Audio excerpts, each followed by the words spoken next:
me show you another one. This is give honest appreciation. Now, these are such simple principles. And you might think, oh yeah? Well, here's a question. In this room, who received some honest and sincere appreciation from someone today? 1, 2, 3, good, 4, good. That's very good. How rare is that? Is this something you're getting regularly? Particularly in the work environment? Okay. What happens in the work environment? We're expected to work hard. We're expected to be serious about what we do. That's like given. So the concept, particularly people who are leading others, to give feedback looking for something that's appreciated and expressed in a way that's believable as opposed to flattery, is not that common. Because the expectation is, well, everyone works hard. So I'm the boss, you should work hard, you're getting paid. I don't need to say anything. But is this powerful when you get it? Those people who put their hand up, was it powerful for you when you received that honest, sincere appreciation? How did you feel? How did you feel when you got that sincere appreciation? Great. Great. Were you motivated? Yeah. Acknowledged, motivated. Motivated, became more enthusiastic, more committed? Yeah. Shell, how about you? Energized. Energized, yeah. Right. So this is very powerful. Now you would think we know that intellectually. But at work, do we employ it? So let's have a little discussion now about why you think words like, key words in this are honest and sincere, and how would we express that so the person knew it was real, not just flattery. You know, if you live in Japan as a foreigner, you're the subject of gross misrepresentation of your Japanese ability. When I first came here, I couldn't speak any Japanese apart from karate terminology, like useful terms in restaurants like Jodan Uke, Moshigeri Jodan, Miyakuzuki Chudan. Not very helpful ordering a meal. And after 4 years of study here, I went home. When I was here the first time, no Japanese, I get in the cab, I'd say, Yotsuya Eki Kudasai. Oh, nata no Nihongo jouzu desu ne. After 4 years of study, I get in the cab, I want to go to Yotsuya Station, Yotsuya Eki, I go, oh, no Japanese, fantastic. No change, So one was flattery, and maybe the last one was flattery too, but we do tend to get praise that's maybe not believable. So what made it sincere and honest that you could appreciate it? And what is the power of that? And why don't we use it more? Is a discussion topic. So who has the first question on that discussion topic? All clear? We all good? In your groups, please discuss that, and then we'll have some reports. Go ahead. How can this work? How can we make this work? What would make it believable? So what did you discuss over here? We were talking about, giving specific. If just saying something like good job or well done doesn't actually mean anything. So if you're saying, yeah, no, this is the point. Do we do that? Do we say things like, good job, well done, great work? It's really easy to say, but it doesn't mean anything. We say that, don't we? Now, does the person believe it? And you're saying being specific. So what would be an example of, say, some specific praise? So, today when you wrote that email for me today, it was very, very helpful, and I really appreciate it. Something specific. Yeah, so we reference something specific that was helpful. So they link their activity with the praise that's believable. Now, if they wrote something that was rubbish, and they knew it was rubbish, and you said, oh, that was like, Nobel Prize. That was definitely another literature Nobel Prize in that email. That was incredible. And it wasn't any good. It's not credible. So it has to be credible. It has to be congruent for the praise to be effective. And this is the point, is that we say, good job, Vincent. Well, that's okay. Vincent probably liked to hear that. But if we said, Vincent, your work on putting together that projection on future revenues was very precise. That is really going to help us with our planning for this coming financial year for the marketing budget. thank you for the precision. Now he knows his precision is recognised because he put a lot of work into making it precise. So it's credible. So this is where it's a very good point about making it sincere and believable by reference something that's tangible, real, and also credible. Yeah. What did you talk about over here?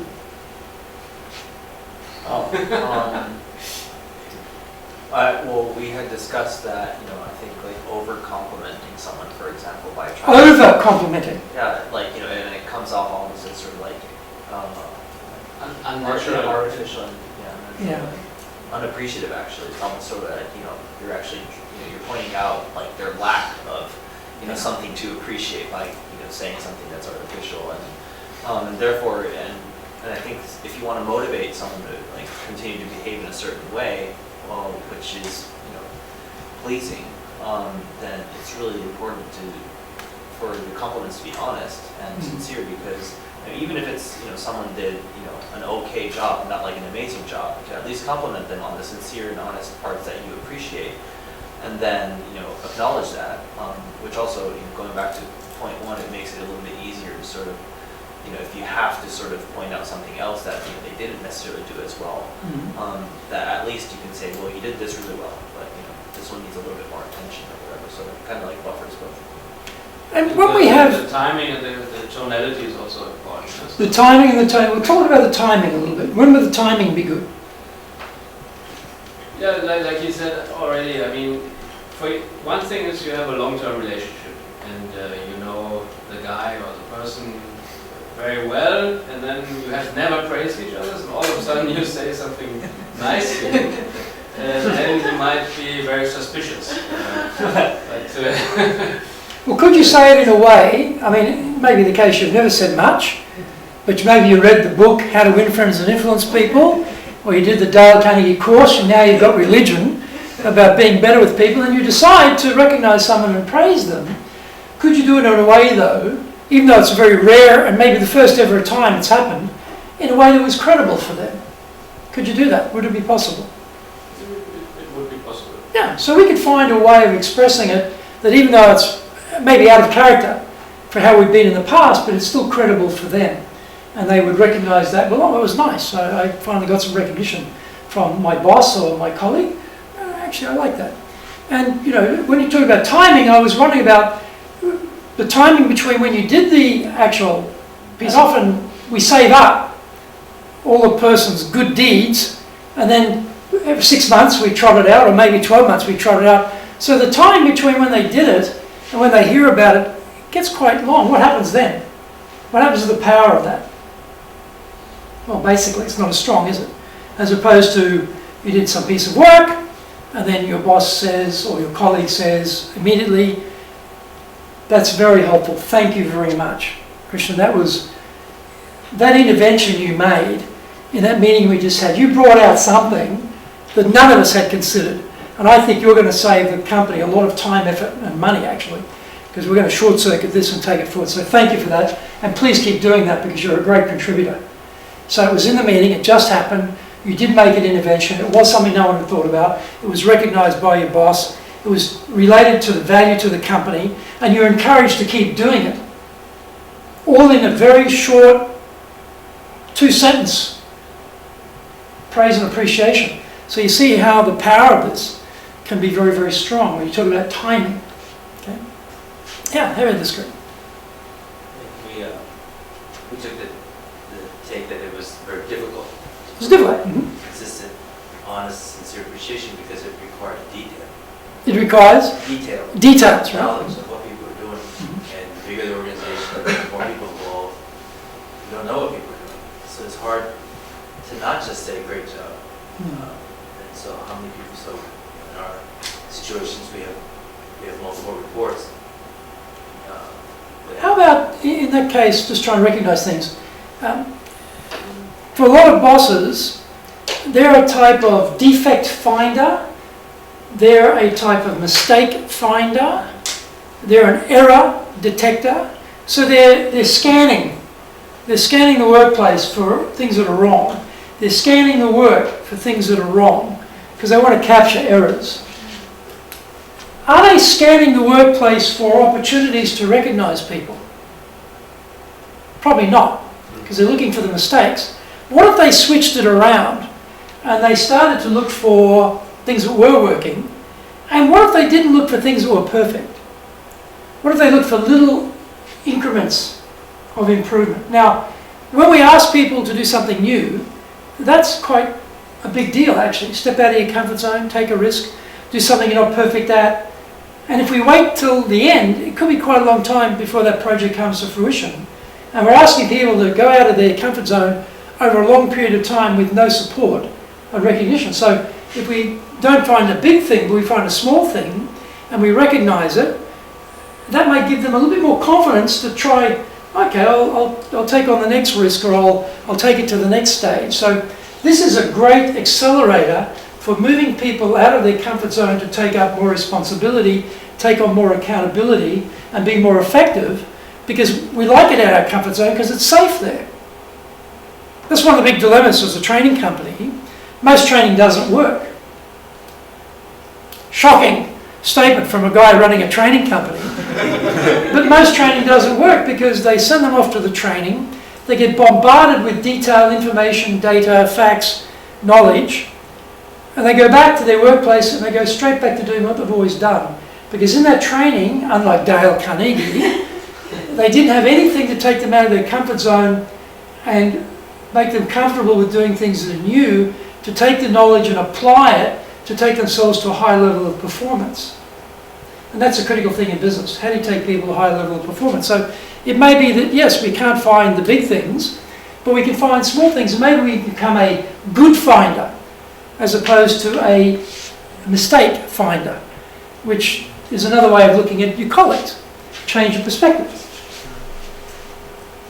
Let's look at this one.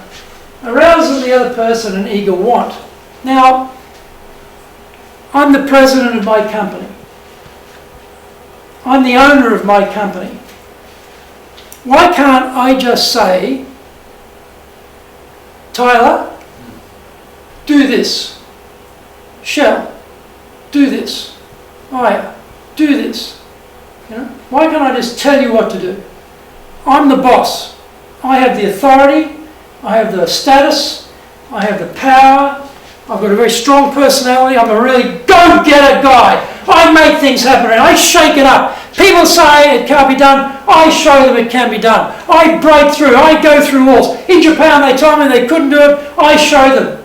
Very dominant person, very powerful person. Why isn't that enough?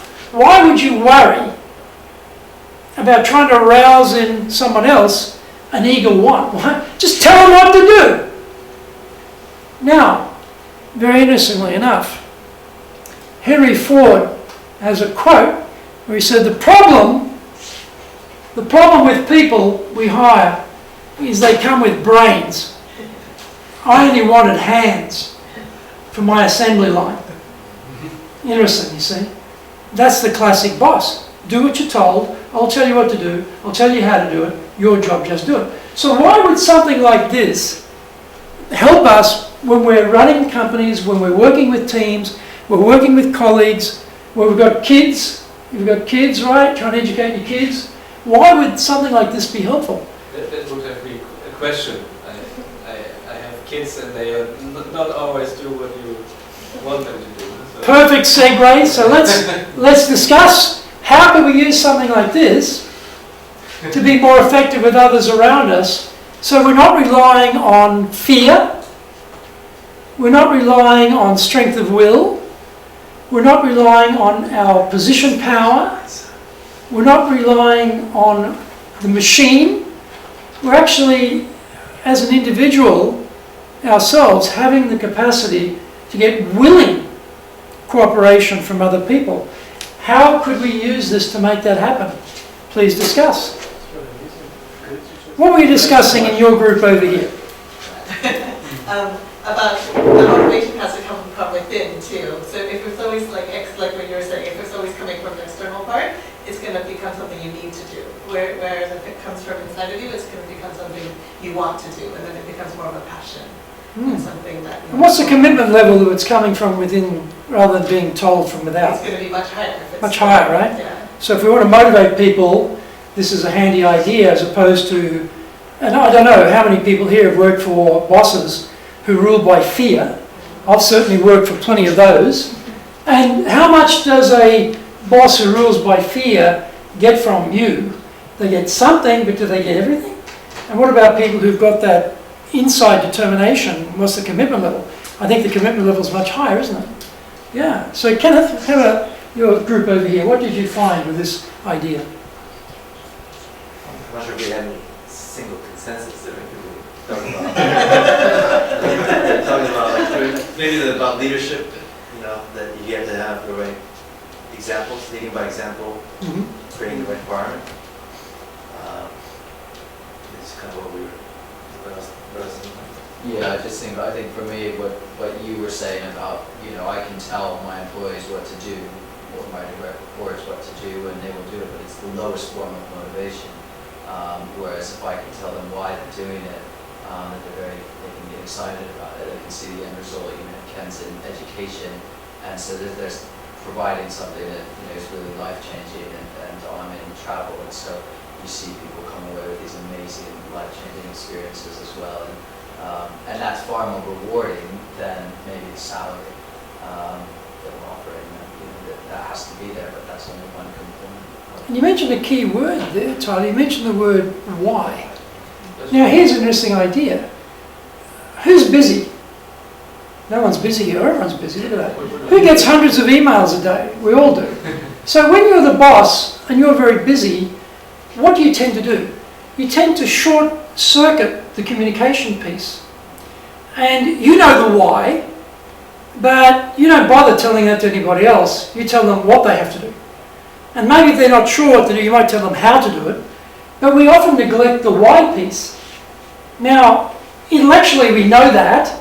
Why is a key driver to arouse an eager want, that they will be motivated, committed to do it. But often we forget to tell them the why because we're busy. We've got, you know, lots of things happening. Something has to be done. Listen, can you do this? Get this done now. I want you to work on that. That's the what. But the why part goes missing. And also in big companies, often happens. We do a lot of work with big companies where the senior management are taking the company on a new direction or they want a new culture. So there's plenty of understanding at the very senior levels of the why about the change. They understand why they need to change. And they tell the layers down to middle management.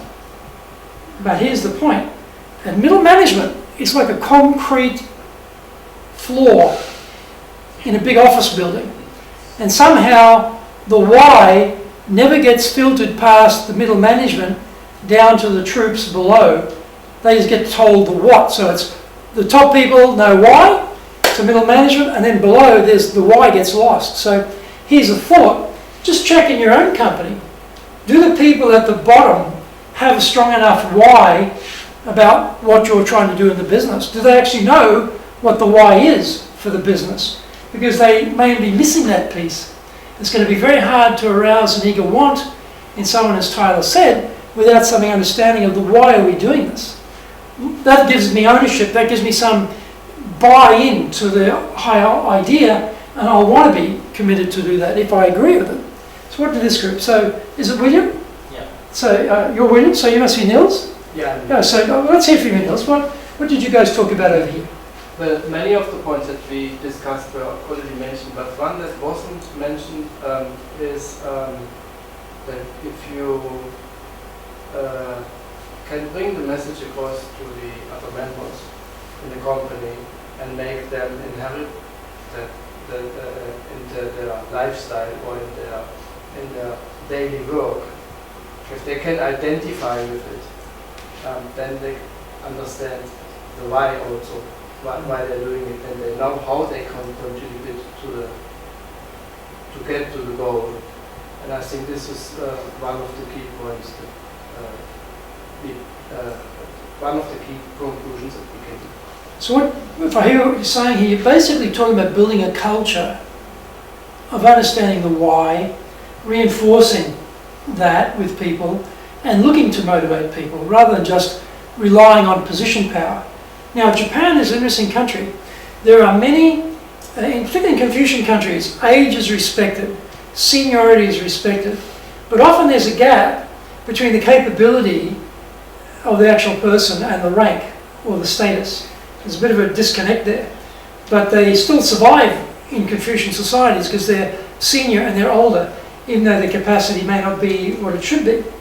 So in Western societies, we don't have that so much, right? It's harder.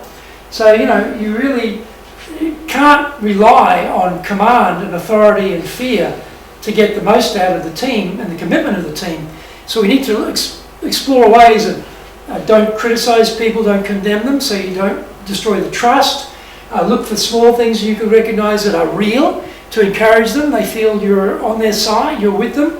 And look for ways that they have some buy-in and they understand the why. We start to change the culture of the company, we start to change the feeling of the company. And I've worked in plenty of companies where it was all position power and authority, and there was very little complete buy-in there. Right? So we need to change that. Number 4, become genuinely interested in other people. Now, why would we do that? And it's interesting. When I was growing up in business, the management and the subordinates' personal lives was like a no-go zone. There was no knowledge of what they were doing. That was off limits. But I think things have changed in society quite a bit from that many, many years ago. And today, we've probably got a situation where we need to know that someone's mother is going to hospital, that their father has now cancer, you know, that their child, their son, is a truant from school, not going to school.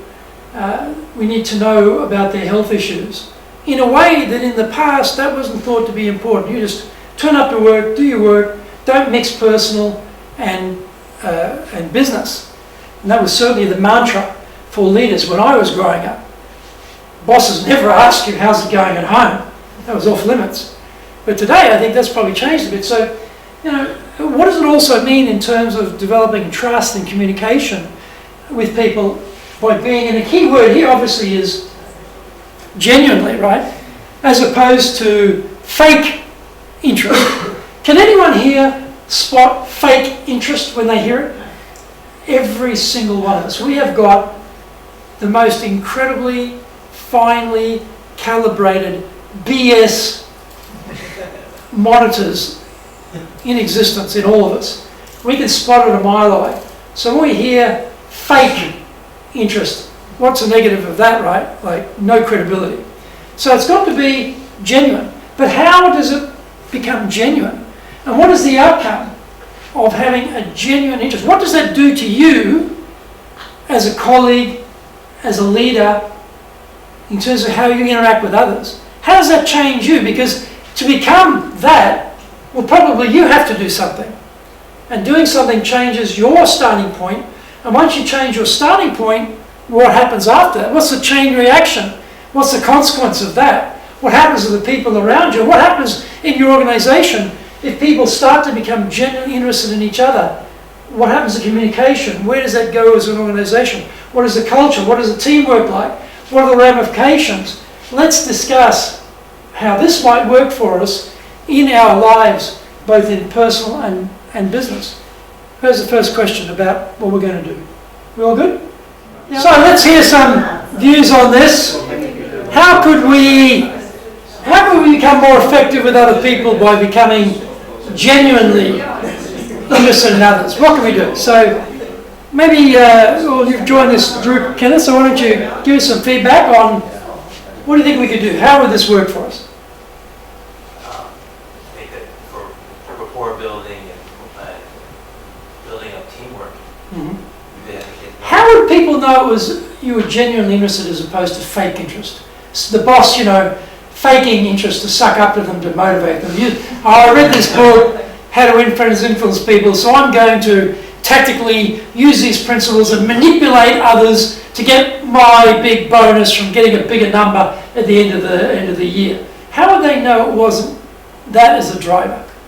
So you have to ask questions Mhm. about the background of this person, but you probably also have to remember it. Yes? Yes? Yes? Because if you keep going back to the same person asking the same question, you're obviously not, you're just faking. Yeah, and you said, what do you like, what's your sport? And they say soccer. And then, 3 months later you say, how's the rugby going for you? Right? There's a big disconnect. Like you're trying to act like you're interested in their rugby, but actually they're interested in soccer. Where's your credibility? That's a great point about memory. Yeah. How about over here? Aya, what can we do to use this? Oh, I think in line with what you were saying, one of the first things I stopped doing when I started my company, my previous company, which I lost interest in, but when I started, I remember stopping to say hajimemashite to people because I might have met them many times. I just don't remember. So you were saying that you met hundreds of people and how do you keep track? And I noticed you don't do that, hi, I'm Dr. Great Story to anyone. So I think. Yeah, and that's true. When you're saying hajimemashite and you've already met them, it says, well, you're totally forgettable. Yeah. And actually I've forgotten about you. Yeah, again. And so you're totally of uninterest to me. So the ability to actually remember names, we'll talk about that in a moment, is important. Actually, we'll come back to that point. So, Vincent, what happened over here? What was the discussion here? It was more about each of us trying to know each other. Yeah. And curiosity is key there.